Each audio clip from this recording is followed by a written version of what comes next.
এক গ্লাস পানি আনো স্যার। পানি আদা নিয়ে খাওয়ারো না। পানি তো হাতে নিয়ে খালে দিয়ে তোর মাগি দেখি করবো আমি যা।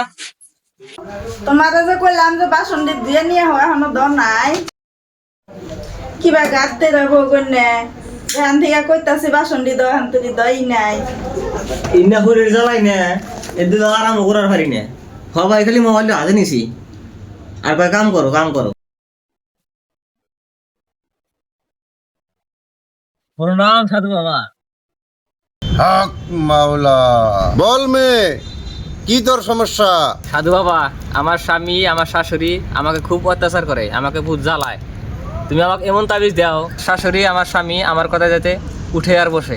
তুই কোনো চিন্তা করিস না মেয়ে, তোকে আমি এমন তাবিজ দিব তোর শাশুড়ি এবং তোর স্বামী তোর কথায় উঠা বসা করবে, তোর কথার কোনো খেলাপ করবে না। কিন্তু আমার একটা শর্ত আছে মেয়ে, মানতে পারবি? হ্যাঁ বাবা, মানতে পারবো। তাহলে দাঁড়া, আমি জাদুর দ্বারা একটা তাবিজ আনতেছি, এই তাবিজ নিয়ে তুই গলায় দিবি আর 1 মাস তোর স্বামী এবং তোর শাশুড়ি যে কোনো কথা কয় সেই কথা তোকে মানতে হবে, কথার কোনো জবাব দেওয়া যাবে না, একদম চুপচাপ কাজ করতে হবে। 1 মাস পরে তোর শাশুড়ি এবং তোর স্বামী তোর সম্পূর্ণ কথা মাইনে নেবে, কোনো অবাধ্য হবে না, ঠিক আছে?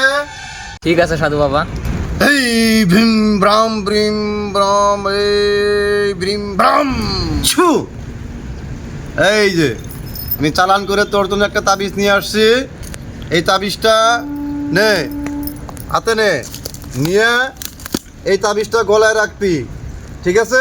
ঠিক আছে সাধু বাবা। কথার যদি কোনো খেলাপ না হয় মনে রাখবি। ঠিক আছে। যদি 1 মাসের আগে তোর শাশুড়ি এবং তোর এই স্বামীর সাথে জবাব দেস তাহলে কিন্তু তাবিজে কাজ করবে না, ঠিক আছে? ঠিক আছে সাধু বাবা। এখন তুই আসতে পারিস। আমার প্রণাম সাধু বাবা। যা বালক।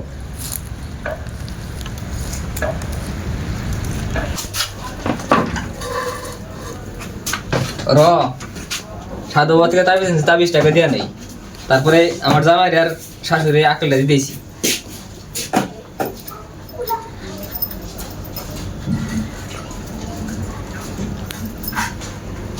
এক গ্লাস পানি আনো স্যার খাই।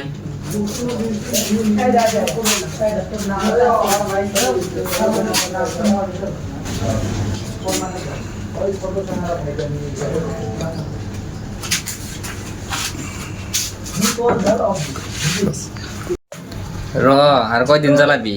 15 দিন তো গেছে, আর 15 দিন আছে, মাসের কয়দিন দিয়ে আমনি। বউ বাসন দি দাও গা।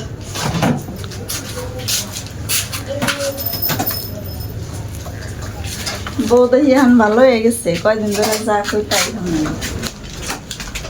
র আর আছে একটা সপ্তাহ, তারপরে মজাটা দেখামনি। সাধু বসকে তো তাবিজ নিছি। মা তুমি বই না 1-1.5 মাস ধরে দিয়ে ভালো হয়েছে, যা কই তাই শুনে গিয়া তুমি আর কিছু কইও না। হ গেদা বউ এখন ভালো হয়ে গেছে, তুমিও কিছু করো না আমরাও কিছু কম না। বুঝলাম, কাম করলে না সবাই আদর করে, আমার জামাই আদর করে, আমার শাশুড়ি আমাকে আদর করে। আপনারা যদি সংসারে শান্তি চান তাহলে আমার মতন কেউ ভুল করেন না যে সাধুর কাছ থেকে তাবিজ আনবেন।